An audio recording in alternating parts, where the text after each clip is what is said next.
যুক্তরাজ্য আওয়ামী স্বেচ্ছাসেবক লীগের উদ্যোগে ইফতার ও দোয়া মাহফিল হয়েছে।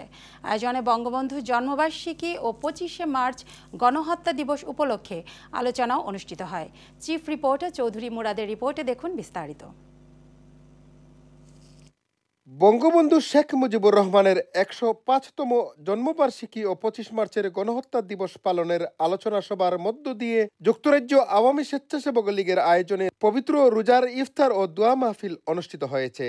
বঙ্গবন্ধুর জন্মবার্ষিকী এবং গণহত্যা দিবসের আলোচনা সভায় আমি যুক্তরাজ্য স্বেচ্ছাসেবক লীগের পক্ষ থেকে বাংলাদেশে এই যে সন্ত্রাস নৈরাজ্য চলছে তার তীব্র নিন্দা এবং প্রতিবাদ জানাচ্ছি। এই দোয়া এবং ইফতার মাহফিলের আয়োজন করেছি আমরা আগামীর বাংলাদেশেই জননেত্রী শেখ হাসিনার নেতৃত্বে আবার যেন আমরা চলতে পারি সেই আশাবাদ ব্যক্ত করি।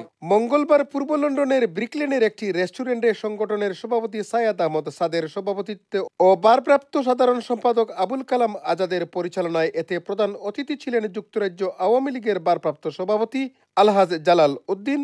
প্রধান বক্তা ছিলেন সিলেটের সাবেক মেয়র মোহাম্মদ আনোয়ারুজ্জামান চৌধুরী। বিশেষ অতিথি ছিলেন যুক্তরাজ্য আওয়ামী লীগের যুগ্ম সাধারণ সম্পাদক নঈমুদ্দিন রিয়াজ, সাংগঠনিক সম্পাদক আব্দুল আহাদ চৌধুরী ও ফয়জুর রহমান খান। আজকের এই ইফতার মাহফিলে সবাই এসে উপস্থিত হয়েছেন, সবাইকে অনেক অনেক ধন্যবাদ। এই পাকিস্তানি হানাদার আমাদের মাহবুবদের উপরে ঝাঁপিয়ে পড়েছিল, পাকিস্তান আর্মি বিশ্বাসঘাতকতার মধ্যে বাঙালির উপর ঝাঁপিয়ে পড়েছিল। আমি এই সমস্ত শহীদদেরকে স্মরণ করছি।